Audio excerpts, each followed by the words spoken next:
de su palabra, que es preciosa, es poderosa, es viva, es eficaz, es como una espada que penetra, es como un pan que alimenta, es como una lámpara, una antorcha que ilumina la oscuridad, es un espejo en el que podemos vernos. Son tantos los ejemplos que la Escritura nos da.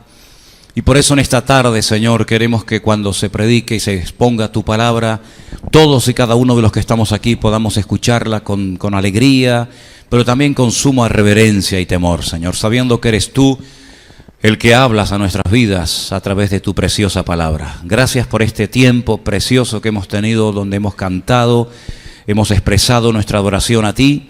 Y queremos en este momento que tú tomes el control y que todo cuanto se haga y se diga y se comparta hoy aquí sea dirigido por tu Espíritu Santo, Señor. Te damos gracias por todo en el bendito nombre de Jesús. Amén. Y amén. Quiero llevarles nuevamente, por favor, al capítulo que se ha leído en esta tarde.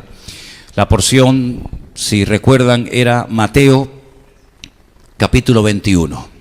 Estamos en estos días recordando de una manera especial la última semana de la vida de Cristo.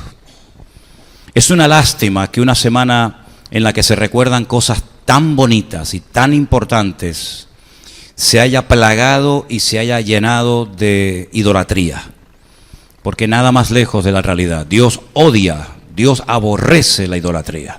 Dios no soporta que los hombres vayan detrás de imágenes, aunque tengan forma de hombres que recuerden a personajes de la Escritura o mujeres, ¿verdad? O incluso de Él.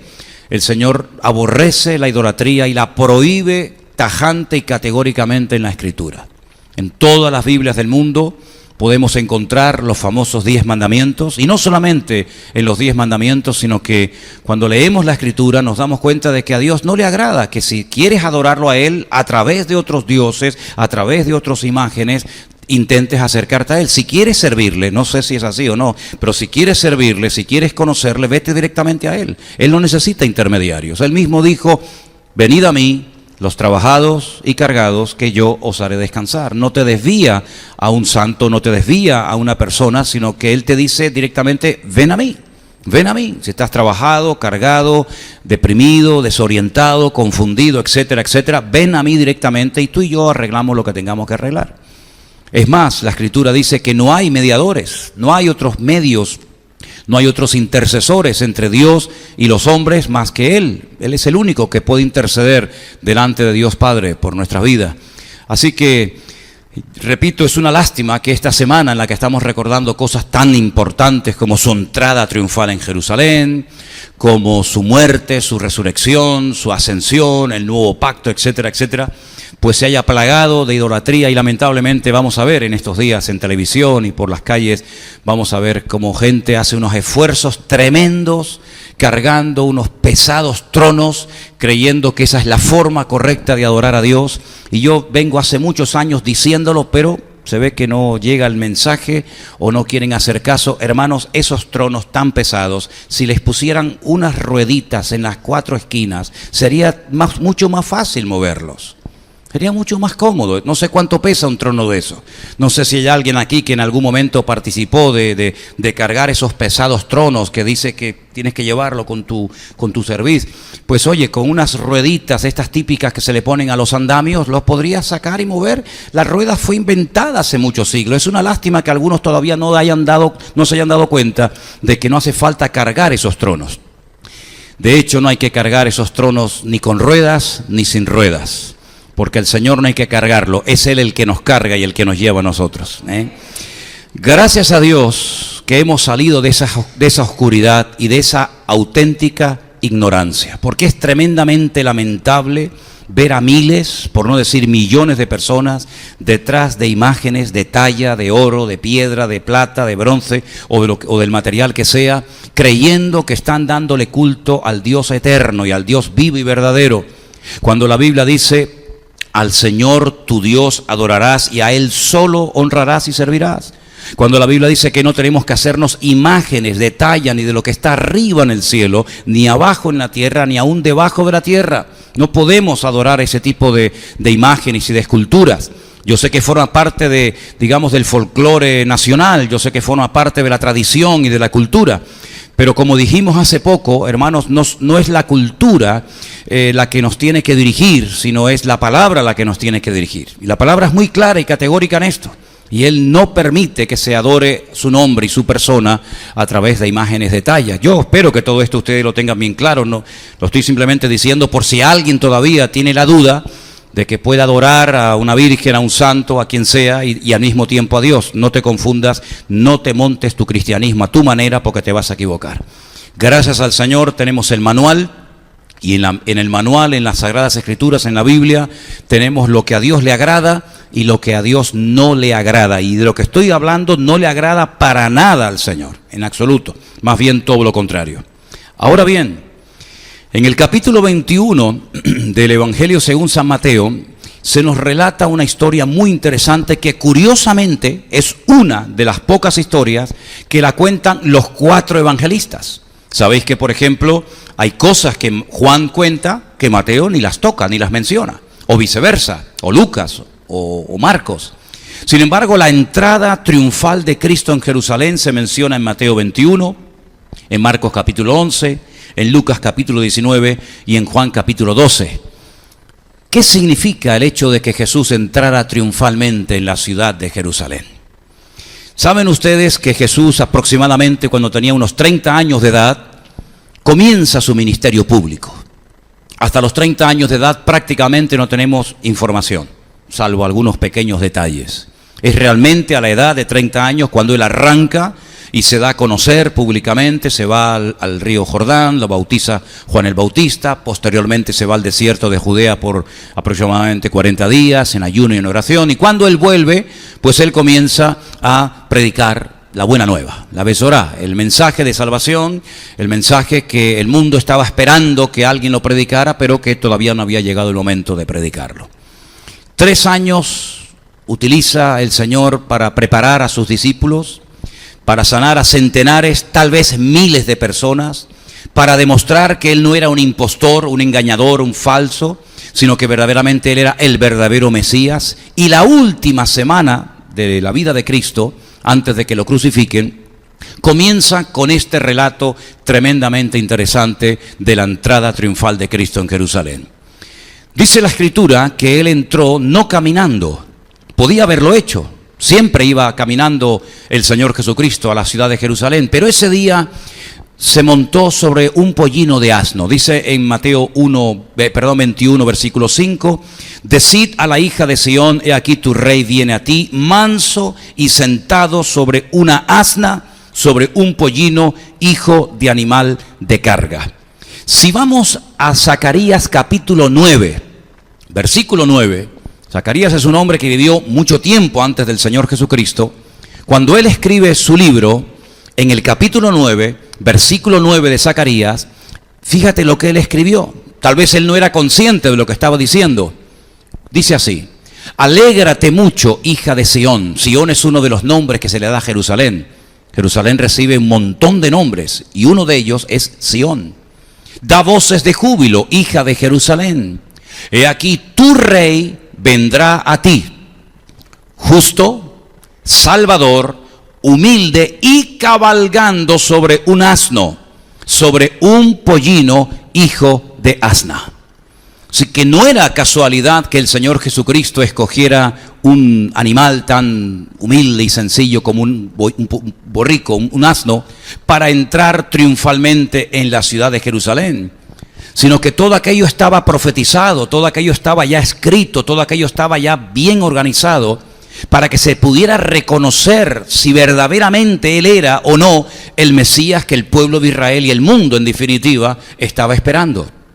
Él entró triunfalmente en Jerusalén y toda la ciudad, que en aquel momento no era una ciudad de millones de habitantes, pero sí era una ciudad que en aquel momento había muchas visitas porque era la fiesta de la Pascua, la que se estaba celebrando, pues él entra triunfalmente en Jerusalén y toda la ciudad, dice la Biblia, que comienza a decir Hosana, bendito el que viene en nombre del Señor, le dan un recibimiento, una bienvenida espectacular, y probablemente muchos de los que participaron de esa cordial bienvenida seguramente en lo más profundo de su corazón albergaban el deseo de la restauración de la monarquía. Ustedes saben que en el Antiguo Testamento se profetizaba de que un descendiente de David, de la casa de Judá, volvería otra vez a ocupar el cetro y la autoridad, y el imperio romano sería totalmente humillado y destruido. No es que le dieron la bienvenida simplemente porque lo aceptaban como Mesías y nada más, sino que en lo más profundo de su corazón, incluso en el corazón de los discípulos, ellos creían que los romanos en esa semana iban a ser destruidos, humillados y lanzados fuera, y por fin Israel volvería a ser y a recuperar aquella gloria perdida que tuvo en los tiempos del rey David y posteriormente del rey Salomón. Le dan la más cordial bienvenida, pero curioso que antes de que termine la semana le están pidiendo a Poncio Pilato que lo crucifique. Qué variables son las multitudes, ¿no? Qué variable a veces el corazón del ser humano. Hoy te levanta, mañana te tira, hoy te adora, mañana te apuñala.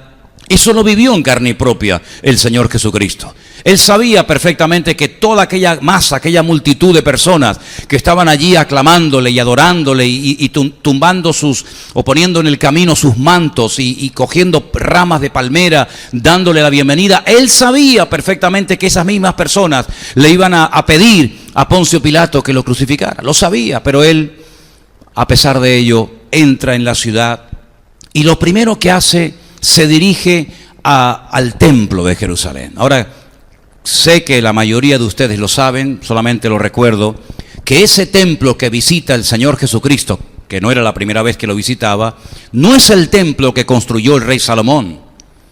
El primer templo de Jerusalén, como bien saben ustedes, el objetivo era construirlo David. Pero el Señor no le permitió al rey David construir el templo, pero sí le permitió a su hijo hacerlo. Salomón construye un templo realmente espectacular, un templo que era una de las maravillas del mundo en aquel tiempo. Pero ese templo, tiempo más tarde, fue destruido por rebeldía, por desobediencia, en fin, por todos los motivos que ustedes conocen perfectamente. Los babilónicos vinieron de lejanas tierras, sitiaron la ciudad durante muchísimo tiempo y definitivamente le prendieron fuego al templo, lo destruyen, también la ciudad, también las murallas, y son llevados cautivos, muchos de ellos, a Babilonia por 70 años. Cuando vuelven del cautiverio, las tribus del sur, ¿saben cuáles son las tribus del sur? Benjamín y Judá. Pues dice la Biblia que reconstruyen otra vez el templo. Y este segundo templo es el que Herodes amplía y todos los judíos estaban tremendamente orgullosos de él. Este es el segundo templo construido en los tiempos de Esdras, en los tiempos de Zorobabel, en los tiempos de Nehemías, ¿verdad? Y este es el templo que visita en varias ocasiones el Señor Jesucristo. Este es el templo donde él fue con sus padres cuando era niño. Este era el centro religioso de la época. Todos los sacrificios y las fiestas anuales, las obligatorias, pues se celebraban en la ciudad de Jerusalén, en el templo de Jerusalén. Ese templo hoy en día no se puede visitar porque simplemente no existe. Otra vez lo volvieron a destruir, no en este caso los babilónicos, sino los romanos. En el año 70 después de Cristo, en el año 70 de nuestra era cristiana, a través de Tito, el hijo del emperador Vespasiano de Roma. Así que no hay templo en Jerusalén, pero en aquel tiempo el templo de Jerusalén era el orgullo nacional, era el lugar donde los judíos subían supuestamente a adorar a Dios. Y el Señor, cuando entra triunfalmente en la ciudad de Jerusalén, lo primero que hace es ir al templo, a orar, a presentarle sus respetos al Señor, en fin, a lo que fuera. Dice en el versículo 12, y vamos a leer esta porción que no se ha leído esta tarde, en Mateo 21, 12, que Jesús entró en el templo de Dios y echó fuera a todos los que vendían y compraban en el templo, y volcó las mesas de los cambistas y las sillas de los que vendían palomas, y les dijo: escrito está. Escuchen bien, escrito está, ahora veremos dónde. Mi casa, casa de oración será llamada, mas vosotros la habéis hecho cueva de ladrones. Sin nada que ver, esto tiene que ser una casa de oración, de comunión, de relación del hombre con Dios y de Dios con el hombre, pero nada más lejos de la realidad. Esto no es una casa de oración, esto no es un lugar santo, para ustedes tal vez lo sea, pero esta casa de oración, este templo de Dios, ustedes la habéis convertido en una cueva de ladrones. Sigo leyendo en el versículo 14. Y vinieron a él en el templo ciegos y cojos, y los sanó. Pero los principales sacerdotes y los escribas, viendo las maravillas que hacía, y a los muchachos aclamando en el templo y diciendo, Hosana al hijo de David, se indignaron. Y le dijeron, ¿oyes lo que estos dicen? Jesús le dijo, sí. ¿Nunca leísteis de la boca de los niños y de los que maman perfeccionaste la alabanza? Y termino con el verso 17, que dice, y dejándolos, salió fuera de la ciudad a Betania y posó allí. Qué tristeza tan grande se tuvo que llevar Cristo cuando entra al templo de Jerusalén, lo que tenía que ser casa de oración, un lugar sagrado, y se encuentra que han convertido su casa en un mercadillo, en un lugar donde se compran, como dice aquí, y se venden animales, palomas y otros animales, para supuestamente después presentarlos en sacrificio a Dios. Qué dolor tan grande tuvo que sentir el Señor cuando entra en aquel lugar que había sido diseñado, edificado con tanto esfuerzo y cariño, y se encuentra que aquel lugar, nada más lejos de la realidad, aquello es un desastre, donde hay suciedad, donde hay desorden, donde hay comercio, donde hay negocio. Y el Señor, dice la Biblia, que les recuerda a todos los que estaban allí presentes en aquel momento, que ya se había dicho en el Antiguo Testamento, y quiero que leamos ese versículo, y lo encontraba esta tarde, está en Isaías 56:7, que ese templo, que esa casa, con el paso del tiempo, se tendría que convertir en lo que Él dijo que era, en una casa de oración, en un lugar donde la gente podía subir y estar tranquilos, sin ruidos extraños, sin suciedades, sin desorden, con santidad, ¿verdad? Con una presencia del Señor maravillosa. Pues ya el profeta Isaías en el capítulo 56, versículo 7, mira lo que había dicho. Estamos hablando casi 800 años antes de Cristo, Yo los llevaré a mi santo monte, dice el Señor. Los recrearé en mi casa de oración. Sus holocaustos y sus sacrificios serán aceptos sobre mi altar, porque mi casa será llamada casa de oración para todos los pueblos. ¿Cuántos dicen amén?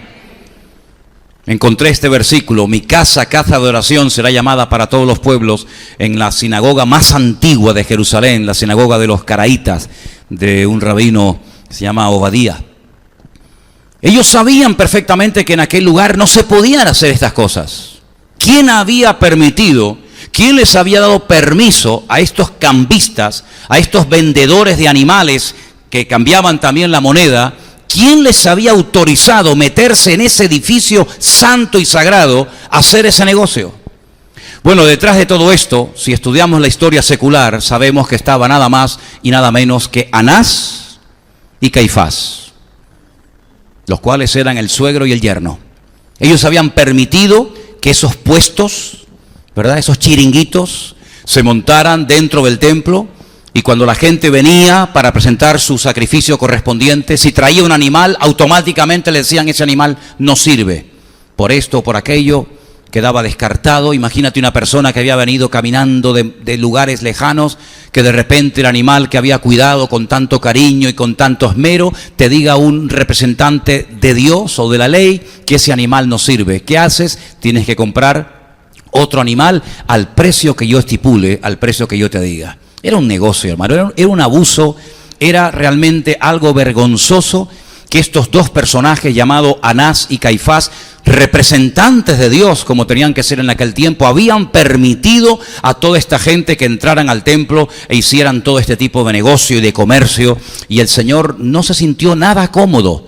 ¿Cómo es que se sentían cómodos los sumos sacerdotes y el Señor no?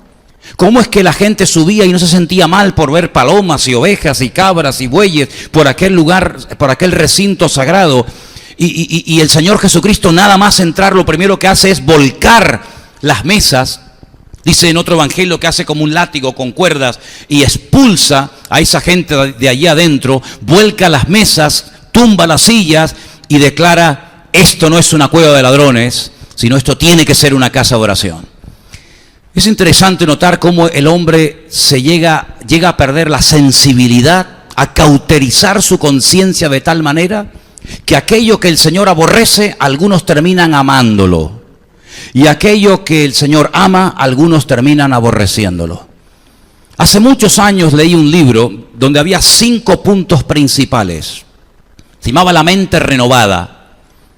Y uno de los puntos de ese libro decía que una de las cosas que todo creyente, toda persona que presume de haber nacido de nuevo y de conocer al Señor, debería de llegar un momento en su vida de sentir lo que Dios siente, tanto por lo malo como por lo bueno. Llegar un momento en el que digas: yo no puedo hacer eso, yo no puedo participar de esa fiesta o de esa celebración o de esa liturgia o de lo que sea, porque me siento mal, porque el Espíritu de Dios no me da paz y no creo que Dios quiera que yo haga que haga parte, que forme parte de esa actividad. Y por otra parte, tener la sensibilidad espiritual para saber dónde Dios está y dónde Dios no está. Es una lástima ver a creyentes que se sienten bien en todos los ambientes. En ambiente de la iglesia, en el ambiente del mundo, en ambientes de borrachera, en ambientes donde hay un retiro, un campamento de jóvenes o de la iglesia, y es como que son una especie de camaleones. En todo lugar se acomodan y en todo lugar se sienten cómodos y a gusto y participan, y a veces hasta pasa desapercibido en ciertos y determinados ambientes que esa persona es un hijo de Dios o una hija de Dios.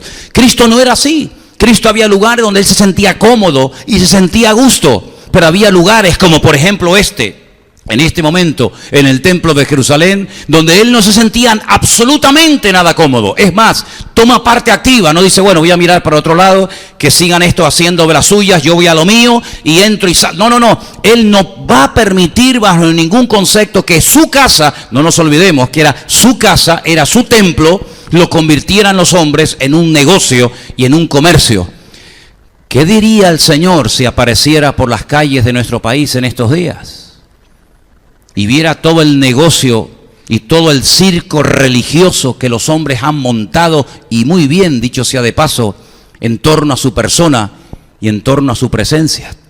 ¿Cómo se sentiría el Señor si ve a gente que va por las calles con cadenas y descalzos y con los cucuruchos esos que se ponen en la cabeza, los capirotes, y crucificándose y dándose con látigos en la espalda? ¿Qué diría el Señor?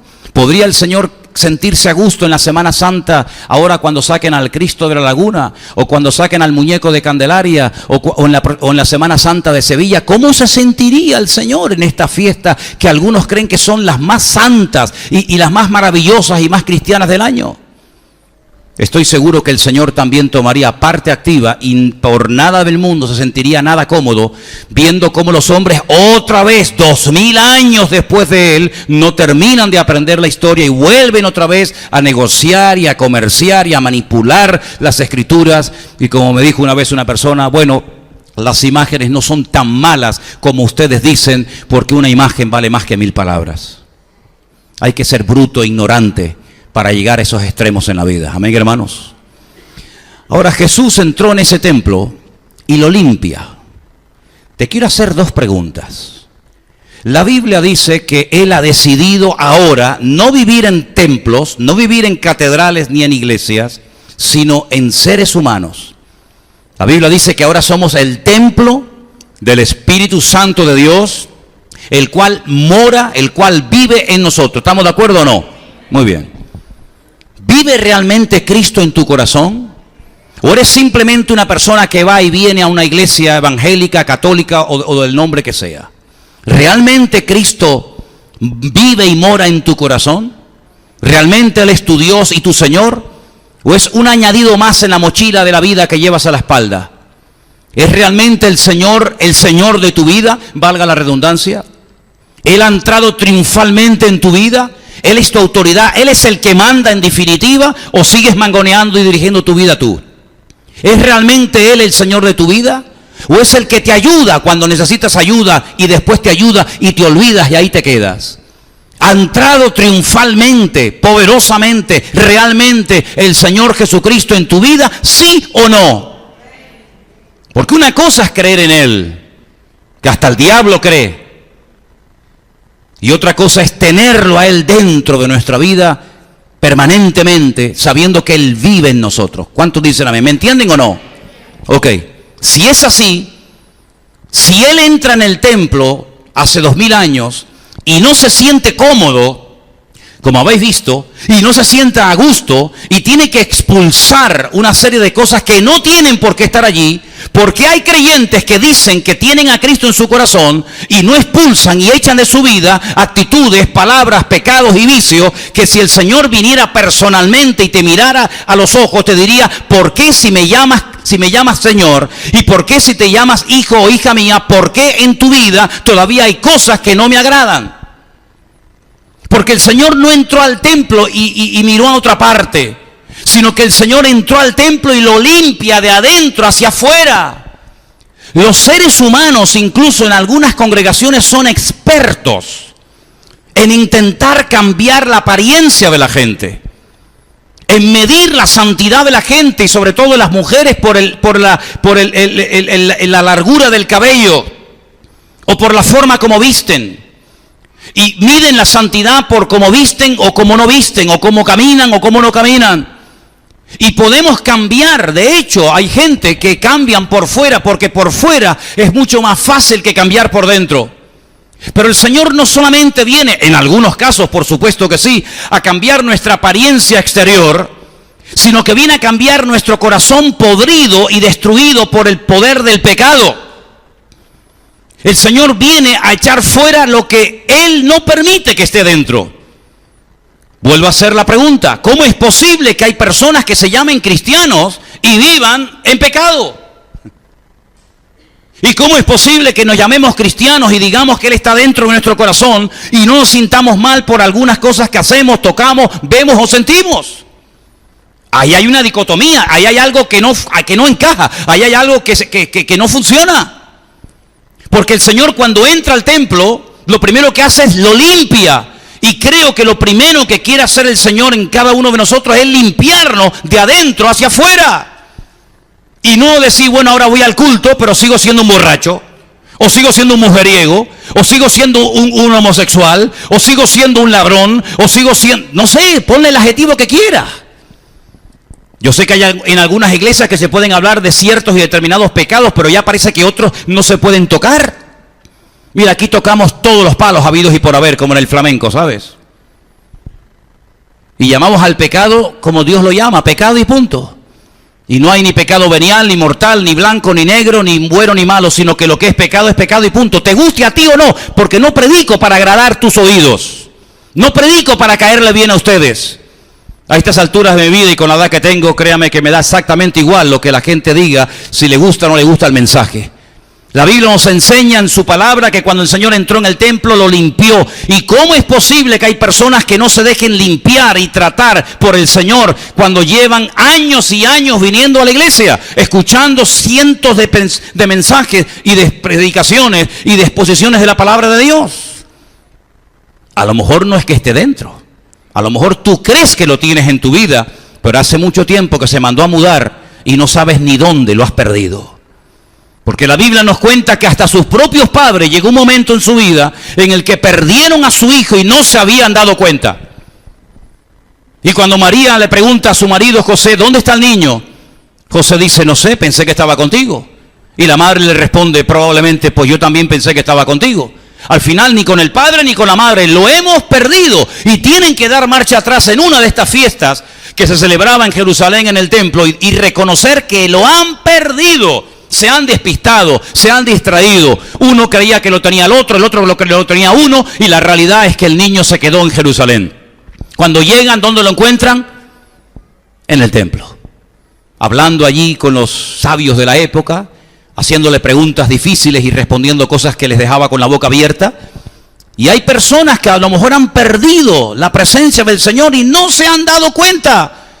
Pero es que no creas que es el primer caso, es que ya también en la antigüedad hubieron personas que jugaron y coquetearon tanto con el pecado que se acostumbraron a jugar de una manera u otra, y dice la Biblia que no se había dado cuenta que el Espíritu del Señor se apartó de él y pensaba que aún podía hacer lo que le daba la gana y el Señor está con él. Y le pasó a Sansón. Y le pesó a Saúl. Claro, algunos dirán, bueno, pero eso era el Antiguo Testamento. Pues venga, vámonos al Nuevo. A algunos que les gusta mucho el Nuevo o el Antiguo cuando les conviene. Y la iglesia de la Odisea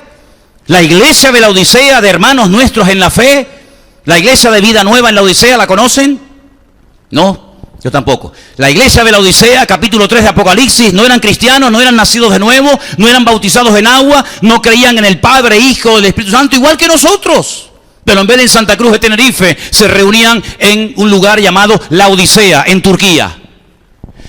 He aquí yo estoy a la puerta y llamo. Si alguno oye mi voz y abre la puerta, entraré a él y cenaré con él y él conmigo. Habían perdido la gloria, la presencia del Señor y no se habían percatado, no se habían dado cuenta de ello. ¿A quién le cantaban entonces? ¿A quién le estaban celebrando el culto? Si el Señor estaba fuera en la puerta de una forma metafórica, ¿verdad? Tocando y llamando, ¿a quién le cantaba esa gente? Y encima dice, si alguno oye mi voz, yo creo que ya algunos ni oían la voz de Dios, estaban tan sordos, estaban tan cauterizadas sus conciencias, estaba tan petrificada el alma de algunos allá adentro, que ni siquiera se habían dado cuenta de que ya el Señor no estaba en el culto, pero el Señor llama y dice, si alguno todavía tiene interés, ¿te das cuenta cómo podemos decir que somos cristianos y haber perdido el escudo por el camino, o la espada, o el yelmo, o la coraza? ¿Te das cuenta cómo si no cuidamos nuestra salvación con temor y con temblor? Puede ser que seas como una vela humeante donde un día ardió el fuego, pero que ya no arde nada. Yo estoy plenamente convencido de que a los cambistas del templo no les hizo ninguna gracia tener que dejar el negocio porque Cristo los había expulsado. ¿Creen ustedes que dijeron, gracias Señor, por fin viene alguien a cantarnos las 40, a decirnos las verdades como puño? Gracias Señor. Estoy seguro que al arrogante y soberbio de Anás y de Caifás, que iba con un bastón dándole golpes a la gente porque no permitía que se le acercaran, porque era tanta la santidad y la unción y la autoridad que tenía, que así cuenta la historia que eran, pues estoy seguro que no les hizo ninguna gracia ver a Jesús que entrara al templo y le rompiera así en media hora todo el negocio de años. Además, no se olviden, era la Pascua. Miles y miles y miles de judíos habían venido de todas partes del país y del extranjero a celebrar la Pascua. Y ahora llega este carpintero de Nazaret que no sabemos quién es y nos rompe todo el negocio. ¿Pero qué se ha creído este hombre? A nuestra carne no le va a hacer ninguna gracia que el Espíritu de Dios nos convenza y nos limpie de adentro hacia afuera. A nuestra carne no le va a hacer ninguna gracia de que le diga el Señor, eso no me agrada, eso tienes que dejarlo, eso tienes que echarlo de tu vida. Estoy seguro que a nuestra carne no le va a hacer ninguna gracia. Pero el objetivo nuestro, ¿cuál es? ¿Agradar a la carne o agradar a Dios? Si tu objetivo es agradarte a ti mismo, este lugar no ha sido creado, diseñado para ti. Aquí te vas a sentir muy mal. Te lo digo de antemano. Si tú lo que quieres es pecar el viernes y el sábado y venir el domingo con cara de niño bueno, aquí te vas a sentir muy mal. Porque puede ser que a lo mejor un mensaje sea de información, histórico y tal, y aprendas muchas cosas, pero tarde o temprano te vas a sentir muy mal. Porque hay cosas que vas a tener que dejar sí o sí. Si quieres ir en serio con Dios. Si no quieres ir en serio con Dios, pues, en fin, tendrás que montarte tu vida a tu manera. Pero vemos que el Señor entró y lo primero que hace es limpia el templo. Ahora, los que habéis estado allí conmigo en Israel en varias ocasiones, sabéis perfectamente que muy cerca del templo, casi pegado, podríamos decir, había y existe todavía un estanque enorme que se puede visitar, que es el famoso estanque de Betesda, donde dice en Juan capítulo 5 que había multitud de enfermos. No le dije a Dayana que buscara ese capítulo, pero permítame leerle los primeros versículos del capítulo 5 del Evangelio según San Juan, versículo 1. Después de estas cosas había una fiesta de los judíos y Jesús subió a Jerusalén. Y hay en Jerusalén, cerca de la puerta de las ovejas, un estanque llamado en hebreo Betesda, que significa casa de misericordia. Ahí está. El cual tiene 5 pórticos. Seguimos. En esos pórticos, yacía una multitud de enfermos, y ahora menciona ciegos, cojos y paralíticos, Es curioso, yacían, estaban tirados allí, ciegos, cojos y paralíticos, que esperaban el movimiento del agua. Dejamos ahí. Muy cerca del templo de Jerusalén estaba, y todavía se puede visitar, el famoso estanque de Betesda. Un estanque que recogía el agua de lluvia y que también servía para limpiar, pues, el templo cuando se derramaba tanta sangre por los animales que se sacrificaban. En ese lugar se había corrido la noticia o la leyenda de que un ángel descendía de tiempo en tiempo, movía el agua, y el primero que se metía en el agua quedaba sano. Y por eso dice que había allí una multitud de cojos, de paralíticos, de ciegos, en definitiva, de enfermos. Cuando Jesús llega al templo, en ese templo que lo han convertido los hombres en una cueva de ladrones, según hemos leído en esta tarde, cuando Él lo limpia y constituye nuevamente su casa como casa de oración, en el versículo 14 dice, y vinieron a Él en el templo ciegos y cojos y los sanó. ¿Cuántos dicen amén? Vinieron a Él al templo, ahora van, antes no van, antes ¿dónde estaban? En el estanque de Betesda, Juan capítulo 5. Ahora que Jesús ha entrado dentro de la casa, la ha puesto en orden y la ha limpiado, ahora los cojos y los paralíticos que están allí en el estanque de Betesda, ahora se van al templo, y dice que no solamente van al templo, sino que además reciben sanidad, liberación, y sus vidas cambian radicalmente. Yo quiero pararme aquí porque hay personas que tú los ves un año, y los ves otro año, y los ves mucho tiempo, y cuando no es la espalda es la rodilla, cuando no es el hijo es el padre, cuando no es la madre es el matrimonio, cuando no es la economía, cuando no es el trabajo, pero es como que siempre hay algo que te impide ser feliz y ser totalmente libre. Y yo creo, hermanos, que aunque la vida cristiana es una carrera de maratón más que de velocidad, y pueden haber luchas y pruebas y dificultades, la Biblia nos habla de victorias, la Biblia nos habla de gozo, la Biblia nos habla de vida y de vida en abundancia. La vida nos habla de bendición, de libertad, de victoria, de júbilo. No es una pena tras otra pena, una tragedia, un dolor y un fracaso, no, hermanos. El Señor nos ha prometido victorias para nuestros problemas personales y particulares, ¿sí o no? El Señor nos ha prometido restauración de nuestras vidas. Y no es que la vida cristiana sea un camino de rosas donde no hay problemas, ni luchas, ni dificultades, pero podemos ver en su palabra que su voluntad es llevarnos de victoria en victoria, y de gloria en gloria, y de bendición en bendición. Esa es la voluntad del Señor en la palabra.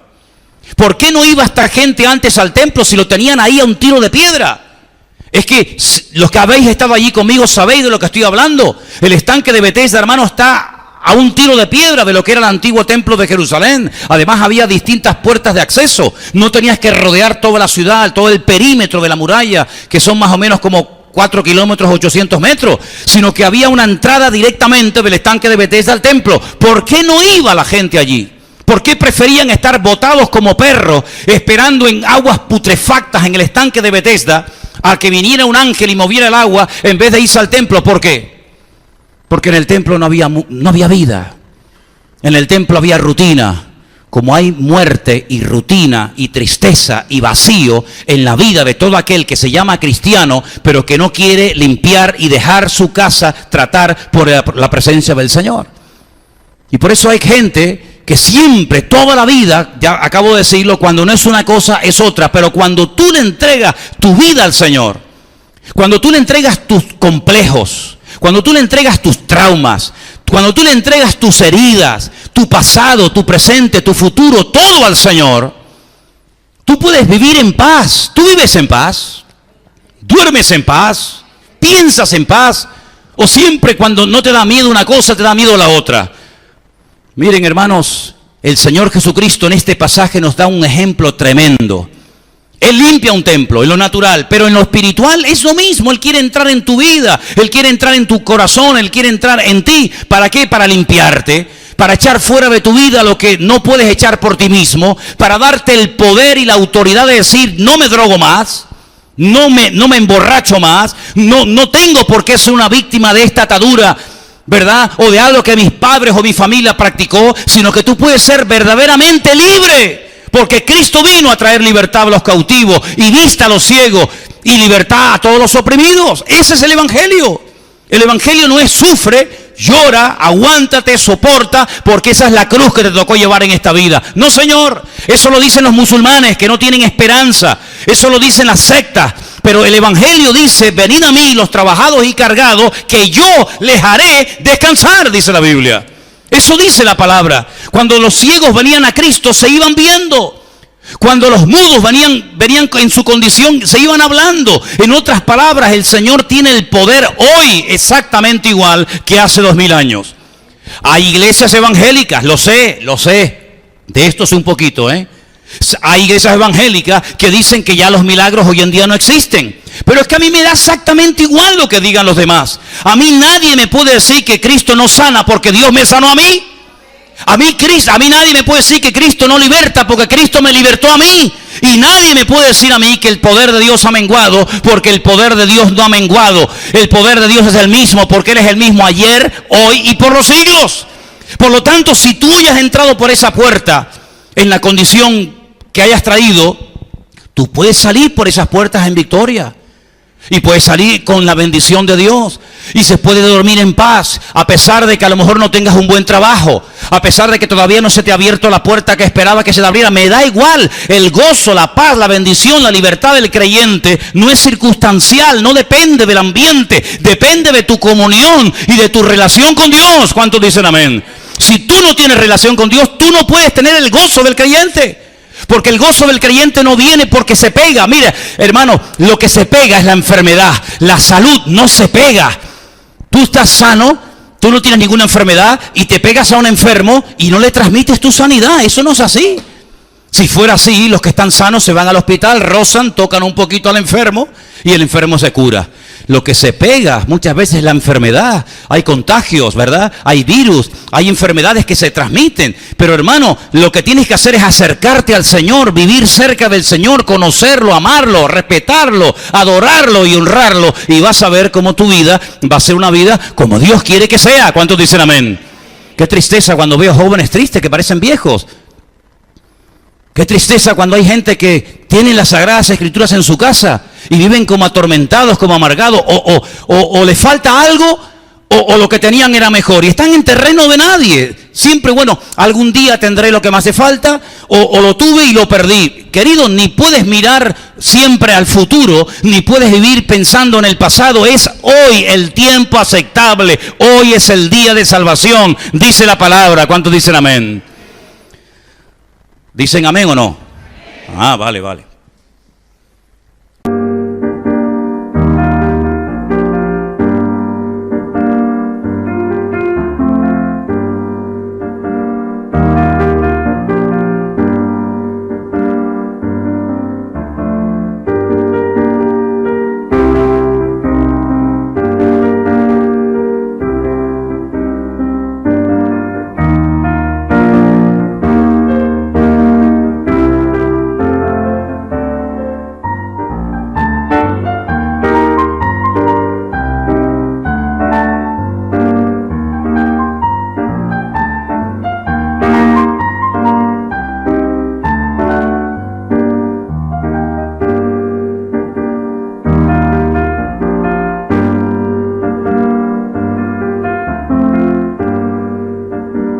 Los paralíticos, los ciegos suben al templo, se sanan así, solos, y entonces dice la Biblia que vienen los de siempre, los aguafiestas, los religiosos que ni viven ni dejan vivir, los que no se gozan, pero tampoco dejan gozar a los demás. Dile que se callen, dile que guarden el protocolo, ya lo han guardado mucho tiempo, ya han vivido una vida religiosa demasiado tiempo.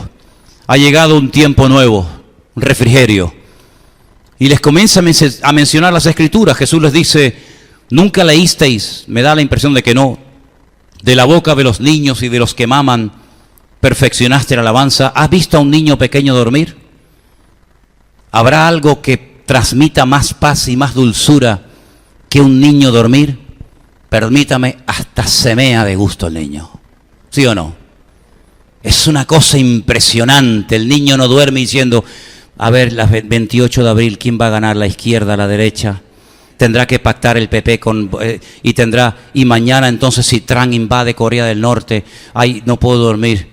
El niño se duerme y duerme a pierna suelta. No le preocupa nada, porque sabe que cuando llora, ahí le enchufan la bendición, ¿no? El niño no tiene ningún tipo de preocupación alguna, porque Jesús dijo, si no os hacéis como niños, no podéis entrar en el reino de los cielos. Siempre pensando, siempre, ¿qué pasará? ¿Y qué no pasará? ¿Y si tengo? ¿Y si me llama mañana? Y miren, hermanos, el Señor Jesucristo está vivo. ¿Cuántos dicen amén? El próximo domingo vamos a celebrar la resurrección de Cristo. ¿Saben lo que significa que Cristo esté vivo? ¿Saben lo que significa eso? Que no hemos perdido el tiempo y que nuestra fe no es una fe ciega, ni es una fe absurda, sino que estamos en el verdadero, en Jesucristo. Imagínense por un instante que Cristo en esta semana lo llevan a la cruz, lo crucifican, lo matan, en fin, lo destruyen, lo meten en el sepulcro y ahí se queda. Los que hemos ido a Jerusalén, los que hemos ido a Israel unas cuantas veces, iríamos a ver una tumba, pero una tumba donde estuvo o donde todavía permanecen los restos, entre comillas, de uno que fue muy bueno, que hizo muchos milagros, pero que ahí se quedó. Lo he dicho muchas veces, una vez visitando el jardín de la tumba, una hermana me dice, hermano, ¿y qué venimos a ver aquí? Y le dije, aquí, nada, una tumba vacía. No nos hemos equivocado de tumba, no es que no estuvo ocupada, sino que sí estuvo ocupada, pero mi Señor Jesucristo resucitó al tercer día. Y yo creo que Jesucristo murió conforme a las Escrituras, y creo que el Señor Jesucristo resucitó al tercer día. Si no lo creyera, ustedes tendrían que buscarse otra iglesia u otro pastor, porque yo no hago propaganda de muertos. Yo no tendría ninguna autoridad para decirles que Él te puede sanar, que Él te puede cambiar la vida, que tu matrimonio tiene esperanza y remedio, que tus hijos pueden ser transformados. No tendría ninguna autoridad moral, y mucho menos espiritual, para ofrecerte promesas que no se van a cumplir. Porque dice la Biblia que los muertos, escúchalo bien, los muertos no tienen poder para hacerte daño, ni tienen poder para hacerte bien. Y por eso cuando aquella mujer fue temprano a la mañana y vio la tumba aparentemente profanada, donde no estaba el Señor, ella lloraba. Pero un ángel le dijo, María, no llores, no busques entre los muertos al que vive, porque ha resucitado. Miles, millones de personas siguen buscando la respuesta en los muertos. Y van para que les tiren las cartas y para que le lean las manos y para que le hagan no sé qué vaina, para que el abuelito, la abuelita, el tío, el sobrino y sabe Dios quién, le resuelva la vida. Pero el Señor nos dice, no me busques entre los muertos, porque te vas a equivocar, vas a perder el tiempo. El Señor no está muerto, Él ha resucitado de la tumba. Y he aquí que vivo por los siglos de los siglos, amén. Y por eso al que le hemos cantado estas alabanzas en esta tarde no es a un muerto, sino es al Señor Dios Todopoderoso que está aquí con nosotros, y no solamente aquí, sino dentro de los corazones y de las vidas que le han invitado a que entre a morar en sus corazones. Hace unos cuantos siglos atrás, 3 barcos de vela salieron del sur de España rumbo a lo desconocido. Llegaron a un lugar donde lógicamente había población, se establecieron allí, y no solamente llegaron, sino que intentaron transmitir un mensaje, entre comillas, cristiano. Siglos más tarde, aquellos colonizadores o conquistadores fueron expulsados, se tuvieron que volver de donde habían salido, pero dejaron allí unas cuantas cosas, pero una de las peores cosas que dejaron fue la religiosidad muerta y vacía, que no había funcionado en España ni en Europa. Y mientras Europa avanzaba, porque en otros países como Suiza, como Alemania, etcétera, etcétera, había personas que habían descubierto el poder de Dios a través de las Escrituras, los españoles se quedaron con la religión que la transmitieron y la transportaron allí. Y es una tragedia ver hoy en día que en esas naciones La gente sigue adorando cosas que aquí no funcionaban, pero que allí las han adoptado como si fueran las mejores del mundo. Pero gracias al Señor que en medio de tanta ignorancia y en medio de tantas tinieblas, un día alguien nos vino a anunciar no un evangelio diferente, sino el evangelio verdadero que no se nos había transmitido.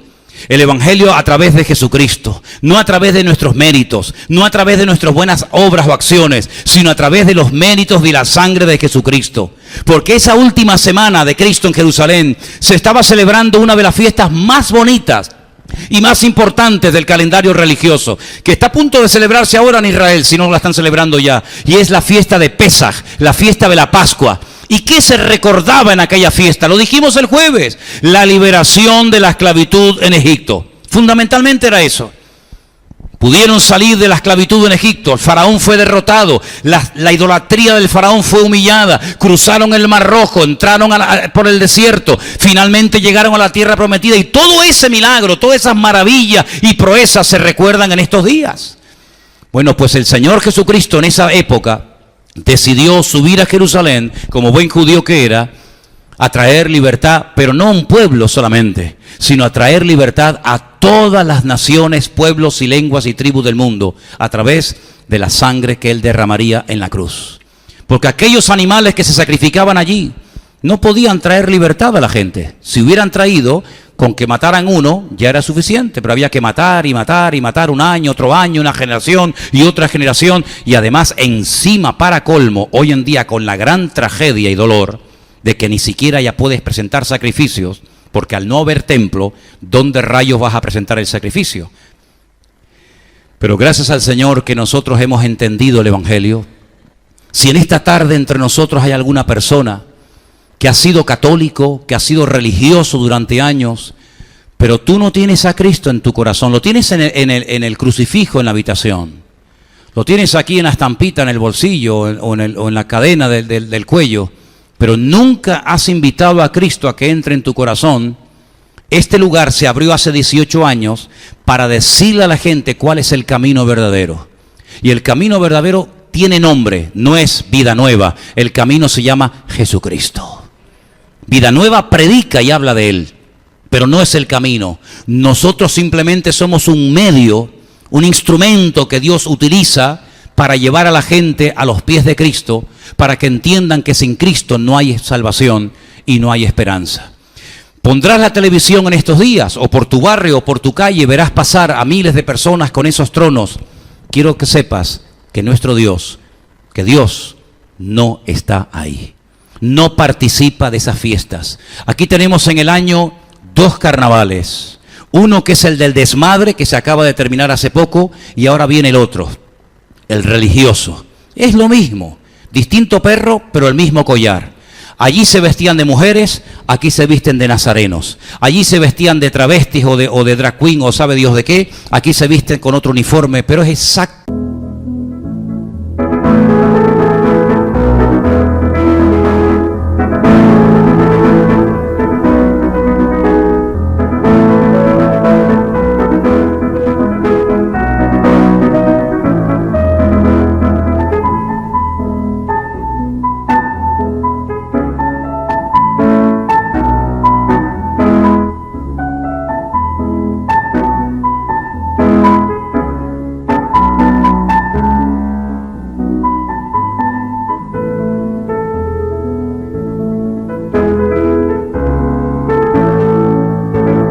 Exactamente lo mismo, pero lo que Dios quiere en esta tarde es cambiar tu vida, entrar en tu corazón, que seas totalmente libre, ni evangélico, ni católico, ni vaina, sino que seas verdaderamente hijo de Dios, lavado y comprado por la sangre de Jesucristo. Y eso hoy aquí lo puedes obtener y lo puedes conseguir si le rindes tu vida al Señor. ¿Cuántos dicen amén? Cierra tus ojos, por favor, ahí donde estás. Recuerda esto, mientras estamos orando, recuerda esto. Mira, hace 2000 años Jesús vino a este mundo. Como has oído, entró en la ciudad de Jerusalén, triunfalmente, montado en un pollino de asno, cumpliendo las sagradas escrituras. Esa semana lo crucifican, muere, resucita al tercer día. Todo eso a la mayoría de ustedes no les suena a chino porque lo has oído toda la vida. Es parte de la historia. Pero yo quisiera que en esta tarde pases de la historia, de simplemente del relato histórico, a tu experiencia personal. Si tú en esta tarde conoces única y exclusivamente al Cristo de la historia, pues oye, me parece bien, pero el simple conocimiento no te va a cambiar. Lo que sería muy bueno que en esta tarde todos y cada uno de los que estamos aquí pasáramos de la historia a la realidad y le dijéramos al Señor: Señor, yo entiendo el motivo por el cual tú viniste a este mundo. Y yo entiendo que en aquella cruz tú moriste por mis pecados. Y yo quiero conocerte, quiero pedirte que entres en mi corazón, en mi vida, que me perdones y que me dé fuerzas para seguirte todos los días de mi vida. Nadie lo puede hacer por ti. Ni papá, ni mamá, ni tu mejor amigo, ni tu mejor amiga. Es algo personal e individual. Puedes tener un padre con una fe tremenda, o tú puedes tener una fe tremenda y tu madre o tu padre no. Da igual. La salvación no se transmite de padres a hijos, no se hereda, se experimenta a nivel personal. En algún momento de tu vida tendrás que encontrarte con Él cara a cara. Y recuerda que cuando Jesús entró triunfalmente en Jerusalén y limpió el templo, al final mucha gente dijo: ¿quién es este? ¿Quién es este hombre? Algunos decían: es el profeta, es de Nazaret. No está mal la respuesta, pero se quedaron cortos. Es mucho más que un profeta. Es mucho más que un hombre que nació en Belén, criado en Nazaret. Es el Hijo de Dios, el Verbo hecho carne, que vino a este mundo a morir por ti. Es mucho más que eso. ¿Quién es para ti Jesús? ¿Quién es para ti el Señor Jesucristo? ¿Un personaje histórico como Buda, Mahoma, Krishna? ¿O es para ti verdaderamente el Hijo de Dios? El Verbo humanado y encarnado en Él, para que puedas acercarte a Dios y tener comunión con tu Padre y hacer de tu cuerpo y de tu corazón casa de oración, templo de Dios, todos los días de tu vida. Si en esta tarde entre nosotros hay alguien, alguna persona que quiere invitar a Jesús, decir: yo en esta tarde, aquí en Santa Cruz de Tenerife, a esta hora de la tarde, yo quiero entregarle, yo quiero rendirle mi vida a Él. Quiero comenzar a caminar con Él. Y quiero que Él entre en mi corazón como entró en el templo hace 2000 años. Y me limpie, y me cambie, y me transforme, y me perdone, y me haga una hija, un hijo suyo. Si en esta tarde hay alguien aquí así, queremos orar por ti. Levanta tu mano y estaremos orando para que en esta tarde el Señor entre en tu corazón. ¿Hay alguien esta tarde? ¿Alguien esta tarde que le quiere entregar su vida a Jesús por primera vez? Levanta tu mano, ahí donde estás, yo voy a orar por ti.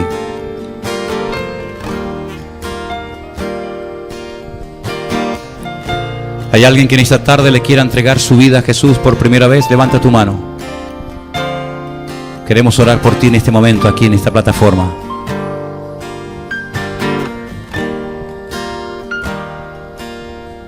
¿Todos los que están aquí le han entregado su vida a Jesús? ¿Sí? Gloria a Dios. ¿Alguien de los que está aquí entre nosotros se ha separado del Señor, se ha enfriado y quieres volver a casa? ¿Quieres volver al Señor? También lo puedes hacer. Amén. Amén. ¿Alguien más? Dios te bendiga. Dios te bendiga a ti también. Gloria a Dios. Gloria a Dios. A veces hemos estado bien con el Señor, nos hemos apartado de Él, pero hay tiempo para volver. Hay tiempo para volver. El Señor te está esperando. Él te ama. Él te ama.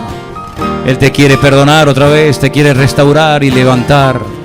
Aleluya. Así es, qué bueno. Gloria a Dios, gloria a Dios. En esta tarde hay varias personas que han levantado su mano por distintos motivos. Dios los conoce.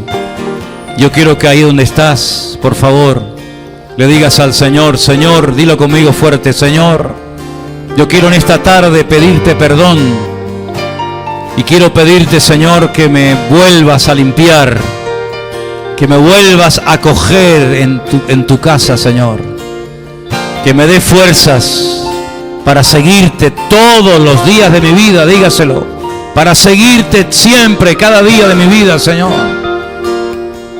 Quiero en esta tarde que limpies mi corazón, que limpies mi vida como limpiaste el templo. Límpiame a mí, Señor. Sabes todo lo que me ha atrapado, sabes todo lo que me ha ensuciado.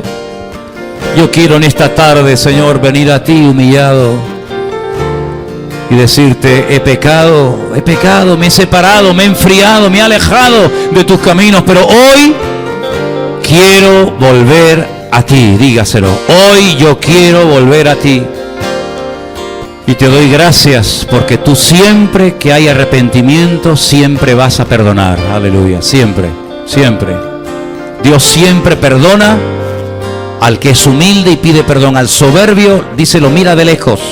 Lo dice Proverbios. Al soberbio lo mira de lejos porque no quiere tener comunión con Dios. Pero al que se humilla delante del Señor y dice, Señor, perdóname, ayúdame, el Señor lo limpia, lo perdona, lo restaura, lo bendice y lo vuelve a levantar y le dice, sigue caminando porque yo estoy contigo todos los días hasta el fin del mundo. ¿Cuántos dicen amén? Aleluya, gloria a ti, Jesús. Quiero que ores por la persona que está a tu lado, por favor. Ora por la persona que está a tu lado, no te quedes suelto, ora por ella, ora por él.